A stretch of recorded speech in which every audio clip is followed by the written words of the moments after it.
Bringing the Wheel of Time to life wasn't just about acting, it was about creating a whole new world. Today on Collider, we tell you everything about how the cast prepared.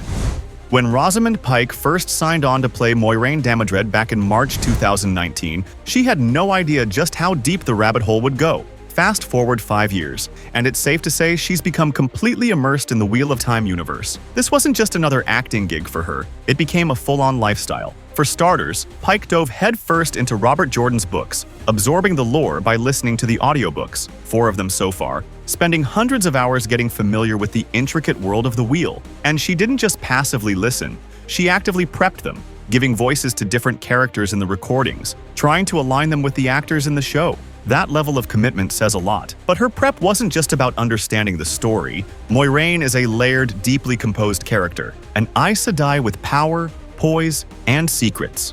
And Pike took the responsibility of portraying her seriously. She thought deeply about every aspect of Moiraine, even her physicality, working on the way she moves when she's channeling the One Power, or how she rides a horse, or even fights. There's that moment in Season 1 where she briefly goes up against a Fade with a knife. Blink and you'll miss it, but she trained for it.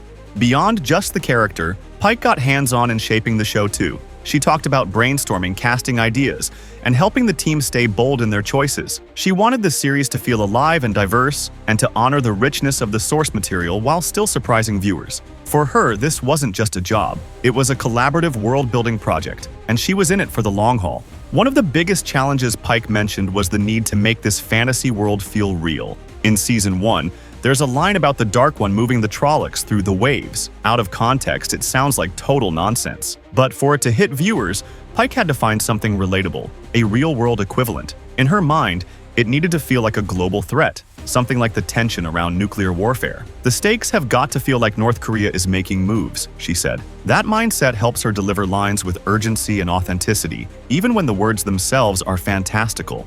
While Pike was building Moiraine from the ground up, the rest of the main cast was just as committed to stepping into their roles. Yosha Stradowski, who plays Rand al'Thor, had one of the toughest arcs to prepare for. Rand goes from being a humble sheepherder to something far more epic and terrifying, and Yosha had to prepare both physically and mentally. The Dutch actor took his training seriously. Sword work, horseback riding, channeling sequences, the whole deal. But more importantly, he worked on capturing Rand's internal conflict. Rand isn't your typical chosen one type. He's full of doubt, fear, and anger, especially once he starts realizing what being the Dragon Reborn really means. Yosha leaned into that vulnerability. Between training sessions, script readings, and philosophical chats with showrunner Rafe Judkins, he spent time understanding Rand's emotional core. He also worked closely with the stunt team to nail the action scenes with precision and power, without sacrificing the emotion underneath. Then there's Madeline Madden as Egwene Elvire, who is arguably one of the most ambitious characters in the series. Egwene's hunger to learn and grow is relentless, and that meant Madeline had to do a lot of internal prep. She read deeply into Egwene's arc, discussed character motivations with the writers, and practiced Aes Sedai-specific movement with a dialect and movement coach to make sure everything, from gestures to voice, felt like it belonged to someone with serious magical training. Zoe Robbins, who plays Nynaeve Almira, faced a different kind of challenge. Nynaeve is headstrong, passionate, and a bit stubborn, and her character's explosive emotional moments are where she shines. Zoe had to find a way to channel all that raw power without going over the top.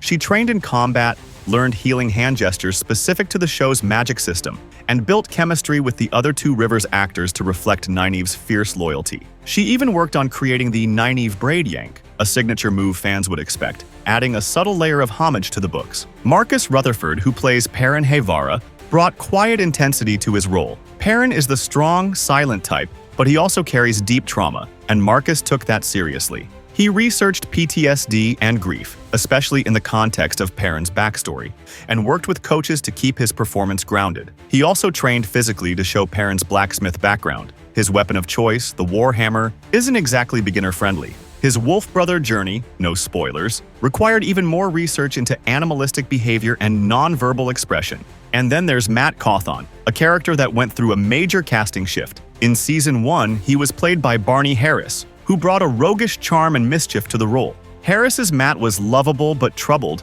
and he leaned into that with a kind of boyish, wounded energy. For Season 2, Domhnall Finn stepped in, and while the change was jarring for some fans, Finn brought his own flavor, a sharper, darker edge that mirrored Mat's development. To prep, Donal studied Harris's performance but also went deeper into Matt's storyline in the books, including his darker moments and later heroics. The transition felt natural because the character himself is changing. One of the unique things about the Wheel of Time cast is how much they work together outside of filming. The cast spent months training in Prague, where they not only rehearsed fight choreography and magical channeling, but also bonded like a real team.